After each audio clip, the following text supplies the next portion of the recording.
Damos as boas-vindas ao InaCast. Neste episódio damos continuidade ao ciclo dedicado ao 45º aniversário do INA. Aqui poderá ouvir a terceira de um conjunto de 4 entrevistas a ex-dirigentes de topo do INA, com o propósito de refletir sobre o passado, o presente e o futuro do INA. Ouça uma entrevista ao ex-presidente do INA, Luís Valadares Tavares, conduzida pela ADATA, Técnica Superior da Direção de Conhecimento, Inovação e Desenvolvimento do INA, Susana Sobral.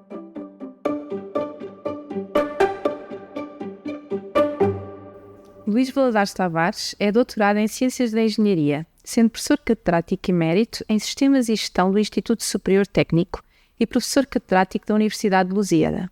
Tem vindo a assumir cargos de direção em diversas organizações da sociedade civil, sendo atualmente presidente da Associação Portuguesa dos Mercados Públicos e do Observatório de Perspectiva da Engenharia e Tecnologia.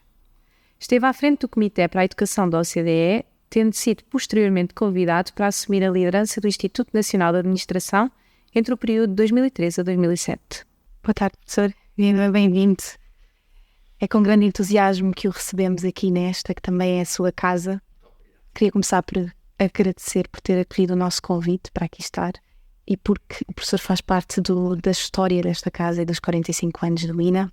Vamos ter aqui uma breve conversa sobre aquilo que é o passado, o presente e o futuro do INA e o seu papel na administração pública portuguesa. O professor foi presidente do INA durante o período entre 2013 e 2007. Exato. Conduziu os destinos desta casa nesse período e por isso começava por focar-me durante esse tempo e por lhe perguntar qual considera ter sido o papel do INA e a sua missão durante esse período. Pois olha, é uma questão muito interessante. Eu conheci, era amigo e colaborei, fui assistente do professor Farusto da Silva, que foi, digamos, o fundador inicial do INA e que me transmitiu sempre esse desafio, o desafio de melhorar o capital humano da administração pública. Ele era um grande entusiasta, infelizmente já faleceu, e por isso, depois quando fui convidado para ser presidente do INA, eu realmente fiquei muito satisfeito, porque eu sempre me tinha dedicado à melhoria da administração pública, tinha sido diretor-geral planeamento do Ministério da Educação, depois tinha sido presidente do Comitê de Educação da OCDE, depois tinha trabalhado na Comissão Europeia e, portanto, em 2002, 2003, quando fui convidado a iniciar funções, achei que era realmente muito interessante e o período, a época, era especialmente desafiante, porque era o início deste século e com o início deste século a administração pública teve que passar a dar muito mais atenção a questões complexas e importantes para a sociedade. Todo o desafio ambiental, todo o desafio da sustentabilidade, no fundo as novas agendas da administração pública, enfim, quaisquer que sejam as suas designações.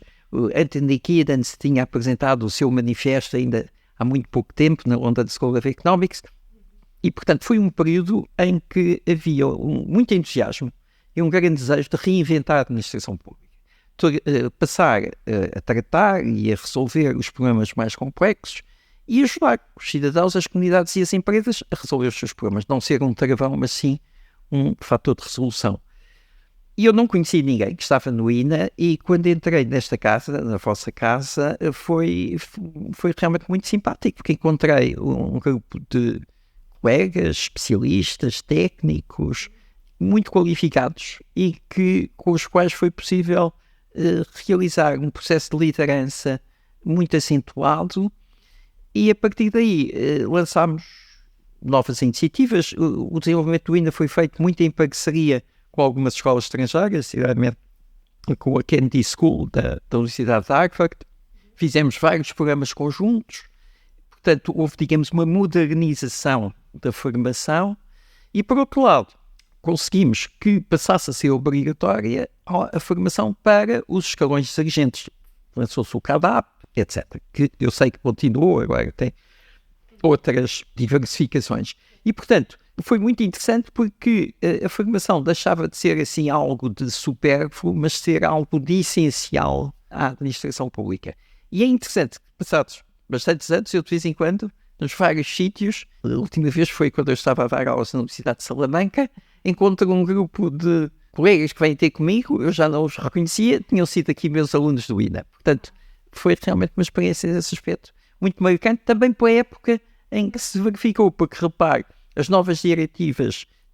as novas diretivas de contratação pública de 2004, portanto, foi todo um período de desafios de mudança que permitia realmente ao INA ganhar um grande protagonismo e, portanto, eu isso fiquei satisfeito porque senti que na nossa administração pública, no nosso Estado, no nosso setor público, as pessoas lembravam-se do INA.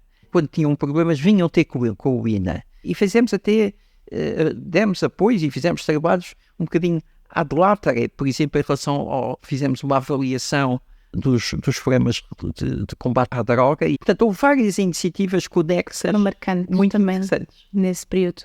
O professor falava da parceria que fez, por exemplo, com a Universidade de Harvard. Que papel tiveram as parcerias durante esse... Olha, foi muito importante, porque nós, vamos lá ver, o INA não tinha um corpo académico e, portanto, a generalidade das nossas ações fazíamos com académicos de outras instituições. O que houve, digamos, mais inovador no meu mandato, chamemos-lhe assim, foi estender essas parcerias a instituições estrangeiras. E tivemos várias de referência, o INAP espanhol, a Kennedy School dos Estados Unidos, que, por exemplo, tivemos o professor Bob Ben, que veio dar aulas, vinha cá dar aulas connosco, etc. E tivemos alunos excelentes, por exemplo, o atual presidente da Caixa Geral de Depósitos foi nosso aluno num desses cursos do INA, e podia dar muitos outros exemplos. Portanto, o conceito de INA que nós desenvolvemos foi, no fundo, o de uma Public Business School baseada num network, em parcerias com instituições académicas.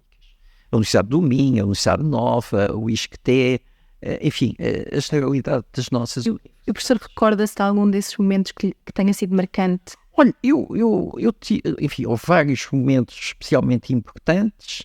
Eu diria que talvez 3 momentos tenham sido mais importantes. O primeiro foi a questão da avaliação de desempenho. Porque eu, quando fui diretor-geral do GEP, em 1990, 88, 90, 92, quando cheguei e me trouxeram as classificações, as pessoas tinham todas entre 9 e 10. Bem, eu vinha do técnico e disse, mas está fraco, não chega ao 10. Não, 10 é o máximo. Então são todos excelentes, eram todos excelentes. Pronto. Bem, e fiquei sempre com essa preocupação e, portanto, um momento importante aqui e de viragem foi o de ter conseguido começar a desenvolver um sistema de avaliação que não tivesse essa situação, francamente, pateta, de dizer que somos todos excelentes. É uma coisa que não cabe na cabeça de ninguém. E, portanto, isso depois teve várias implicações no domínio da formação, no domínio dos softwares de aplicação, o sistema foi evoluindo, etc. Mas quando isso foi aprovado, realmente o CIADAP introduziu-se o chamado Fast Track. Portanto, aqueles que tinham realmente excelente podiam ser promovidos mais depressa. Isso depois, infelizmente, acabou. Enfim, houve aí vários desvios, mas esse momento foi um momento realmente muito importante. O segundo momento é a formação de agentes. E foi muito relutante, houve muita relutância, houve muita dificuldade em aprovar essa obrigatoriedade. Diziam-me sempre, não, mas ótimo, eu faço esses cursos, assim como quem diz, desde que não nos incomode, não há problema nenhum em fazer os cursos. Mas para passar a ser requisito de promoção, mas a boa notícia, e portanto era a formação com exames, com trabalhos, que os participantes tinham que fazer, defender, etc. E foi realmente um segundo momento muito interessante, porque eu vi colegas já bastante mais idosos que eu, todos entusiasmados na sala de aulas, a trabalhar em grupo, a defender as ideias, exatamente como se fossem alunos. Portanto, houve um regressar aos bancos da escola, com tudo o que isso significa de abertura de espírito, de juventude, de gosto de aprender, de gosto de ser melhor. E aí, esse segundo momento, eu diria que foi um momento que, para mim, inesquecível, porque é um momento em que eu vi o que há de melhor na administração pública. O entusiasmo, a juventude, pessoas que já não eram nada jovens, sentavam-se nas cadeiras, discutiam, e depois, se não tinham uma nota tão boa, protestavam, reclamavam, etc. E, portanto, esse momento foi muito importante. Depois, o terceiro momento, que realmente também foi interessante, foi a internacionalização, designadamente no domínio da cooperação, enfim, com os nossos países e irmãos, e que deu frutos, portanto, neste momento, às escolas, alguns desses países que resultaram um bocadinho aqui da nossa experiência. Desafios é que o professor foi sentido? O professor falou de alguma resistência, por exemplo, em trazer as pessoas de volta, não é? Não era o INA, é uma resistência geral na sociedade portuguesa. A sociedade portuguesa acredita pouco em formação, em todos os setores. Por exemplo, na hotelaria, temos muitas pessoas a trabalhar em hotelaria que não têm formação profissional adequada. Isso é impossível. Até em Espanha já é impossível, na Suíça ou em França. Aqui é possível. Eu dou-lhe o caso da contratação pública. Eu, como sabe, até há muito pouco tempo fui presidente da Associação Portuguesa dos Mercados Públicos. Agora, essa pasta está com o professor Miguel Assis Raimundo da Faculdade de Direito. Muito estímulo. Mas o caso da contratação pública é um caso típico. Todas as semanas, todos os meses, aparecem nos jornais notícias em como correm mal os contratos públicos. E quando muitas vezes fala-se em corrupção, etc. Muitas vezes não é corrupção. Muitas vezes é incompetência. E porquê que é incompetente? Porque são conduzidos por pessoas que nunca receberam formação profissional. Existem muitos países, por exemplo, o caso inglês é muito conhecido, em que não se pode tratar dessa atividade sem ter a formação certificada nessa atividade. Todas as orientações comunitárias são nesse sentido, até a Comissão Europeia fala sempre muito nos public procurers, portanto, os funcionários do sistema público que tratam dos contratos. Nós aqui sentimos que existe esse problema, queixamos imenso desse problema, mas não relacionamos isso com a falta de formação. E por isso, há países como, por exemplo, o caso da Itália, que o equivalente ao PRR no domínio da formação foi praticamente só canalizado para esse desafio. E aqui distribui-se por mil e umas coisas, etc. Umas fazem, outras não se fazem. Portanto, a principal resistência que eu senti, no fundo, é essa. O nosso país ainda vive pouco, assume pouco a necessidade da formação profissional, muito especialmente contínua. As pessoas acreditam que fazem um curso, ficam com um diploma de licenciado, mestre, e é válido para toda a vida. Não há necessidade de atualização, não é? Que é uma coisa estranha. Isso acontece em muitas áreas, sinceramente na saúde. Nós nem sempre temos os esquemas de formação profissional, de formação contínua, por exemplo, nos profissionais da saúde. Aqui na administração pública acontecia muito isso. E por isso eu senti muitas vezes essa resistência no sentido de não ser mal fazer formação, mas é qualquer coisa de supérfluo, não é essencial ao exercício da profissão. E depois aí temos muito maus resultados. Portanto, essa foi a principal resistência. Curiosamente, como sabe, no Estado e na administração pública, queixamos sempre muito da falta de recursos. Eu não posso dizer isso. Em termos financeiros, até porque os participantes pagam propinas, etc. E tínhamos projetos internacionais que também nos financiavam. E, portanto, a restrição financeira, a restrição orçamental, que tipicamente aparece sempre como uma ladainha do país, dizer que não teve mais, ainda agora, todos os dias, nos telejornais, não temos mais, eu realmente nunca a senti. Portanto, eu não posso dizer que não tenha feito X ou Y por falta de orçamento, por falta de meios materiais, até porque éramos um contribuinte líquido para o Ministério das Finanças. Portanto, esse não era o problema. Era a falta de percepção da importância da formação profissional, problema número 1, e depois problema número 2, muitas vezes a dificuldade de ter agentes de ensino qualificados. Isso realmente sentimos, e por isso muitas vezes tivemos que recorrer a colegas de outros países. O contexto foi alterando, não é? Houve muitas alterações desde essa época até agora. Eu não sei como é que o professor percepciona o papel do INA atualmente. Como é que ele se pode adaptar? Repare, porque é que existe o INA? E infelizmente, como sabemos, houve um período de destruição do INA, enfim, de um governo que mais do que os outros não percebia a importância da formação na administração pública. E, portanto, foi uma falha que felizmente foi corrigida em 2022. Mas, portanto, a nossa administração pública, o nosso Estado, tem que tratar de assuntos cada vez mais complexos. Então, se temos problemas mais complexos, não necessitamos mais formação. Parece uma coisa evidente, não é? Porquê que são mais complexos? Porque temos novos desafios, como a inovação, a energia. Por exemplo, sou presidente do Grupo Europeu ligado à energia e vivo isso todos os dias. No domínio das migrações, isso levanta problemas muito interessantes de gestão pública. Porquê? Porque temos cidadãos, comunidades e empresas mais diversificados, não é? Não podemos continuar a mandar o mesmo ofício escrito de uma forma hermética e depois ninguém percebe nada, não é? Portanto, os problemas de comunicação são muito maiores. Portanto, está a ver, temos desafios ambientais, temos desafios da inovação, das tecnologias, não é? Das simplificações administrativas, todo este problema da diversificação da sociedade, todo este problema dos riscos, não é? Sísmicos, incêndios, etc. E, portanto, o Estado, se pensarmos bem, o Estado hoje em dia tem que desempenhar bem funções muito especializadas. Não é funções empresariais, nunca fui, nem sou a favor do Estado estar a desempenhar funções empresariais, por exemplo, em companhias como a TAP, mas tem uma palete de funções e missões extremamente vasta e importante para o dia-a-dia de cada sociedade. Olha, se isso é assim, a formação não é mais importante, é muito mais importante. E é por isso que eu diria que o INA atual, e felizmente temos o gosto de cumprimentar a senhora Presidente, que conduz a instituição da melhor forma, mas a sociedade tem que ajudar, o Estado tem que ajudar, quer dizer, tem que se dar ao INA a centralidade e a importância adequada a estes novos desafios. E, portanto, temos que aumentar o seu impacto em toda a máquina pública. Porque, repare, não é só a administração pública central, também temos os institutos públicos, depois temos toda a máquina municipal e depois temos também a máquina das empresas, todo o universo das empresas públicas. E, portanto, eu diria que hoje em dia o INA tem realmente sobre si responsabilidades ainda maiores. Sem dúvida, o professor identificou áreas que são extremamente críticas atualmente e o INA pode realmente desempenhar esse papel. Eu estou de acordo com isso e gostaria de ouvir também perceber qual seria o papel que o INA pode ter nesse futuro. Vamos lá ver. O INA não é pode ter, o INA tem de ter. Porque, repare, na nossa administração pública, a entidade responsável por este desafio da formação é o INA.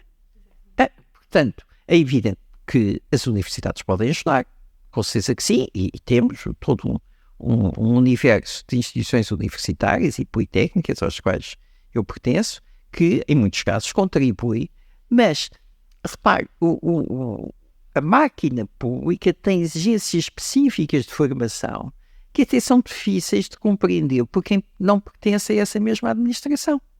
Há todo um quadro legal, um quadro institucional, um quadro procedimental e obrigações e responsabilidades de soberania que tem que ser o próprio Estado a cuidar da formação.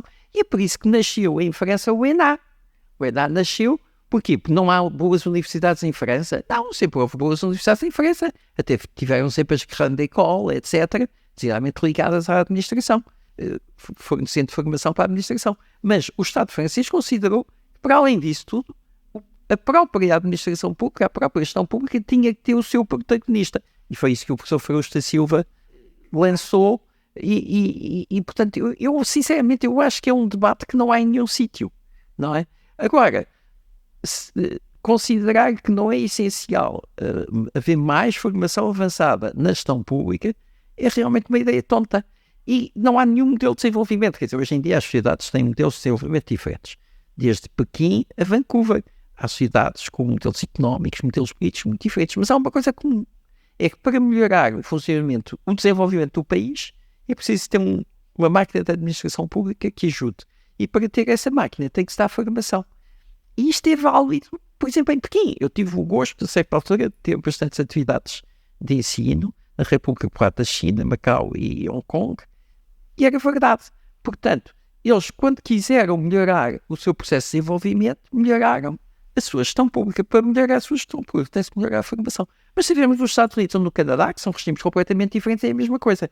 Portanto, se o nosso país quiser pensar que consegue aumentar o processo de desenvolvimento, e como sabem, é um desafio muito importante para o nosso país, porque temos taxas de crescimento baixas para aquilo que queremos atingir. Se quisermos avançar nesse processo de desenvolvimento, temos que ter melhor Estado. Senão passamos a vida com todos os cidadãos, as comunidades e as empresas a queixarem-se que o Estado obstaculiza, em vez de ajudar, o que muitas vezes é verdade. Mas se obstaculiza porque não sabe.